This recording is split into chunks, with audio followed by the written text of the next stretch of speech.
the story behind famous historical photos. A picture is worth 1,000 words, but some photographs have become even more iconic, standing the test of time, becoming renowned even decades later. Here's the history behind some of history's most famous photographs. The Hindenburg disaster. In the 1930s, one of the most stylish ways to cross the Atlantic Ocean was in lighter-than-air Zeppelins, an elegant alternative to transatlantic ship travel.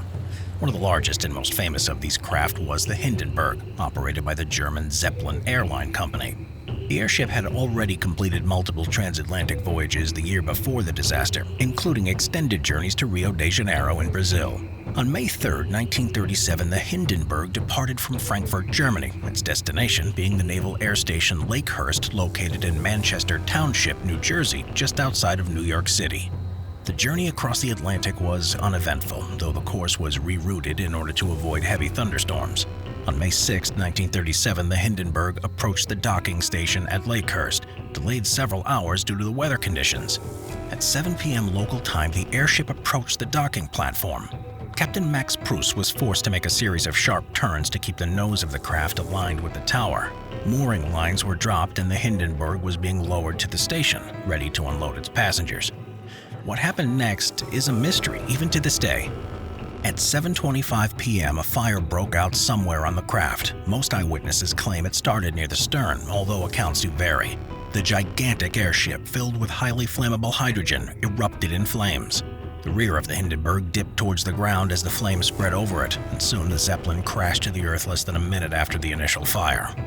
Of the 97 people on board the ship, 35 were killed, along with another victim on the ground. In addition to the iconic image, there's newsreel footage of the event, with reporter Herbert Morrison's famous exclamation of, "Oh, the humanity," cementing the Hindenburg as one of the most famous transportation disasters in history. There are many theories as to what happened that day, ranging from lightning strikes to sabotage to static electricity. What is clear, however, is the image and the accompanying newsreel footage. It almost instantly dampened the public's enthusiasm for airship travel, and the stylish method for crossing the Atlantic soon lost favor, replaced by airplane transit. In war, the size of your army matters, and sometimes getting paid what you deserve for an injury is a battle. That's where the military might of Morgan & Morgan, America's largest injury law firm, can help protect you on the front lines. Morgan & Morgan understand battle requires strategy, and you'll have a dedicated legal team to ensure you're getting the best help you can with your claim. With over 800 attorneys as their generals and 4,000 support staff cadets available 24/7, they can fight to get you compensation for any injury you may endure. They don't even expect to get paid unless your claim is successful, and they'll always fight to make sure it is. That's how they've managed to recover more than $13 billion for hundreds of thousands of clients. Think you need help in the war for compensation? Dial #LAW. That's #529 from your cell phone, or visit www.forthepeople.com/simplehistory2 to see how Morgan & Morgan can fight to lead you to victory. Iwo Jima flag raising. By February of 1945, the war in the Pacific had been raging for 3 years. Over that time, American forces steadily tightened the noose around the Japanese Empire, eventually reaching the small island. Located 650 miles from Tokyo, Iwo Jima possessed 3 airstrips which were vital for American strategic bombing campaigns against Japan. After over 2 months of aerial bombing and naval bombardment, elements of the 3rd, 4th, and 5th Marine Infantry Divisions stormed the tiny island on February 19th, many expecting a quick victory. Instead, the Japanese defenders, operating out of a complex network of tunnels, fought back fiercely, inflicting heavy losses on the advancing Marines. The fighting was expected to last less than 2 weeks, but went on for over a month, one of the bloodiest battles of the Pacific Theater. On February 23rd, Marines reached the summit of Mount Suribachi, the highest point on the island, an occasion marked by the raising of a small American flag. A short time later, orders were given to replace the first flag with a larger and therefore more visible stars and stripes. While preparations were being made, Associated Press photographer Joe Rosenthal climbed Mount Suribachi, hoping to capture the event. Once in place, Rosenthal was temporarily distracted setting up his camera. Standing next to him was a Marine motion picture photographer who exclaimed, "Hey, there she goes." On instinct, Rosenthal pointed his camera and shot the famous photo. 6 men raising the stars and stripes atop the mountain as the smaller flag was taken down. Once published, the image would be used to bolster the war-weary American public, a centerpiece fixture in war bond drives and propaganda-boosting measures.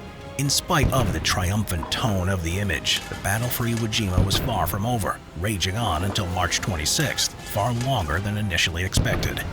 In the aftermath of the photo's publication, there have been accusations that it was staged. Confusing things was Rosenthal's response when questioned about the validity of the image. He answered an emphatic yes to the questions of the staged nature of the photograph, believing the question referred to another taken that day titled Gung Ho, depicting Marines holding their helmets and weapons aloft in triumph. Though there is still some controversy, Rosenthal's iconic image matches almost identically to the newsreel footage shot by the Marine standing shoulder to shoulder with him.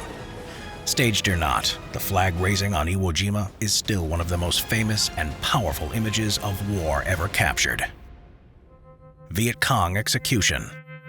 The 1968 Tet Offensive came as a shock to South Vietnamese and American forces as hundreds of installations were simultaneously attacked by Viet Cong and NVA contingents, their aim to unbalance their more powerful opponents.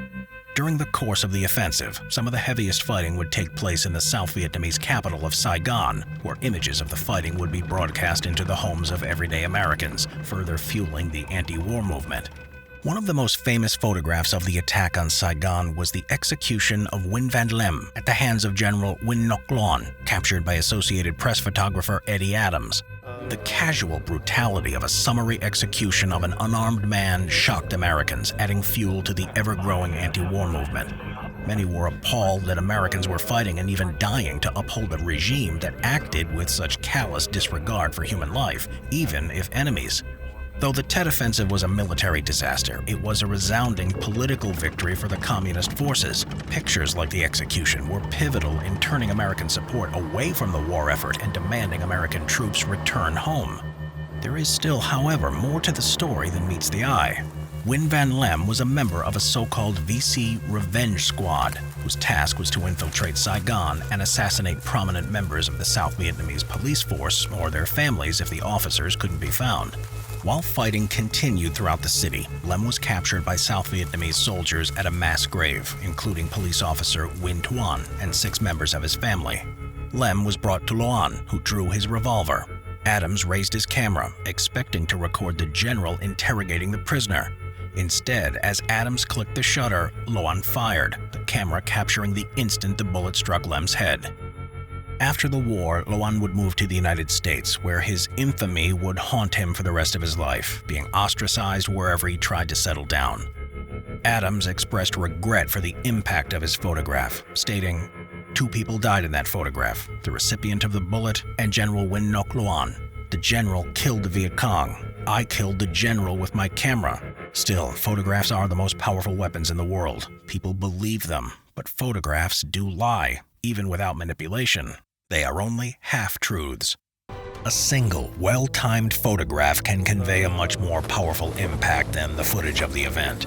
Photographs give a portrait of the times in which they were taken, conveying the zeitgeist of the event and the emotions of those experiencing it without the need to utter a single word.